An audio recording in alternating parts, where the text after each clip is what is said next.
और पाठकों का मुझे बहुत स्नेह मिला। इस कृति का नाम मैंने रखा है नाचे आम आदमी। कृति में छोटे छोटे व्यंग हैं, एक पेज के लगभग व्यंग है। आजकल क्रिकेट की भाषा में कहा जाए तो 20-20 मैच का जमाना है, तो मैंने कम ओवर में अधिक रन बनाने का प्रयास किया है। पाठकों के पास भी समय बहुत कम है। कृति पर अपने बहुमूल्य विचार रखेंगे डॉक्टर गिरीश पंकज साहब, डॉक्टर चितरंजनकर साहब और डॉक्टर मृणालिका ओझा जी। मैं कृति का एक व्यंग और एक काव्यबंध पढ़ के सुना रहा हूं। 3 मिनट का समय लगेगा ताकि आप कृति को पढ़ने का मन बना लें। श्वेतवर्णा प्रकाशन से कृति उपलब्ध है। तो आइए, जो शीर्षक व्यंग है नाचे आम आदमी, मैं आप सबके समक्ष रख रहा हूं।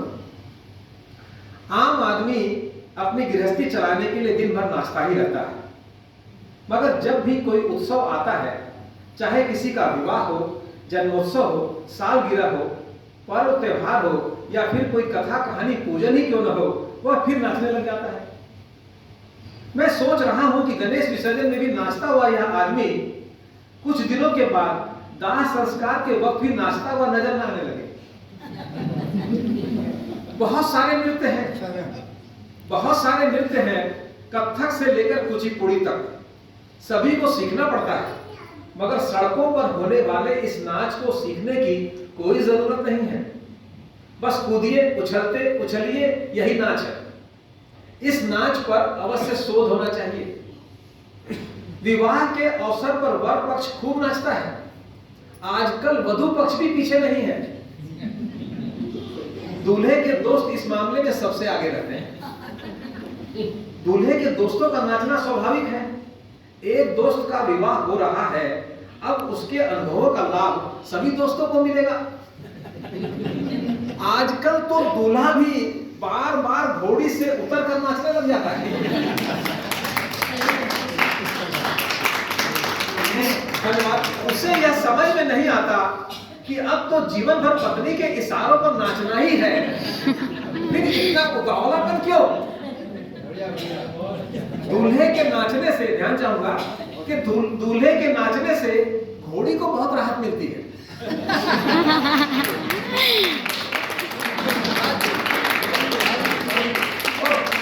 होने वाली पत्नी यह सोचकर संतुष्ट हो जाती है कि इसे नचाना क्या मुश्किल है, यह तो खुद ही नाच रहा है।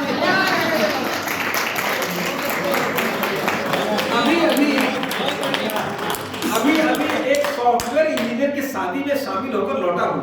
क्या बतलाऊं कितना नृत्य किया दूल्हे के दोस्तों ने। 2 घंटे तो दुल्हन की दहलीज पर खपा दिए। दूल्हा, उसके दोस्त और घोड़ी को छोड़कर सभी खाना खाने चले गए। दुल्हन के माता पिता टकटकी लगाकर होने वाले जमाई को नाचता देखते रहे। ऐसा लग रहा था मानो 5 साल की इंजीनियरिंग की पढ़ाई में नाचना भी खूब सिखाया गया।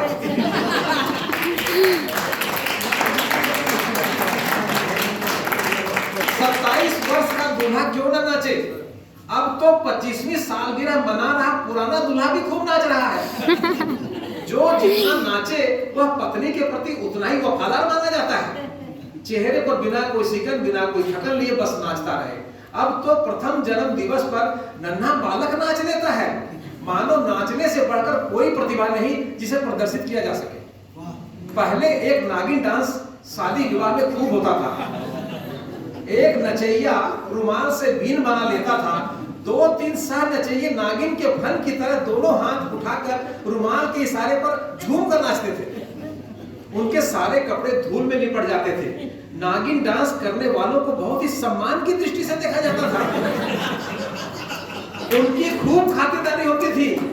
आजकल यह विलुप्त हो रहा है, इसे भी बचाया जाना चाहिए। अब अंतिम पंक्तियां हैं कि नाच के मामले में साहित्यकार ठीक है। मैंने किसी भी साहित्यकार को पुस्तक विमोचन के अवसर पर नाचते हुए नहीं देखा।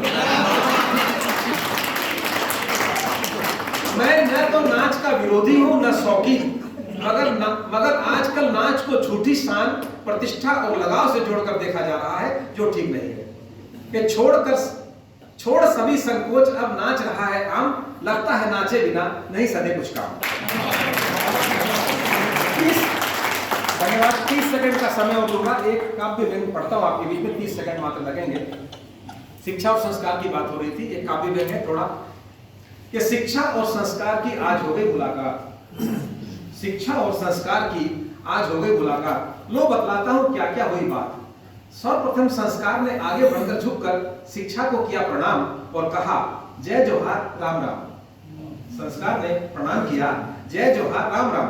शिक्षा को था अभिमान अपने पढ़े लिखे होने का गुमान। उसने सिर्फ हल्के से गर्दन को हिलाया और मुस्कुरा कर कहा क्या बात है, कुछ कमजोर से दिख रहे हो, बस केवल लिख ही रहे हो या थोड़ा बहुत दिख भी रहे हो? बस केवल लिख ही रहे हो या थोड़ा बहुत दिख भी रहे हो?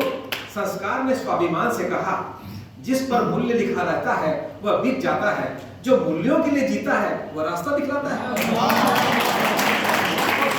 गुजारा चल जाता है, आपकी शुभकामनाओं से मेरा भी परिवार बन जाता है।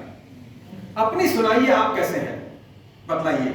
शिक्षा ने अहंकार पूर्वक जवाब दिया ऐश करता हूं, महीने में 20 दिन विदेश में रहता हूं, बेस्ट सेलर हूं, खूब बिकता हूं, डॉलर को कदमों पर रखता हूं, नेक सलाह देता हूं, मूल्यों को छोड़ो मूल्य लिखा करो, तगड़ा खरीदार दिखे झट बिका करो।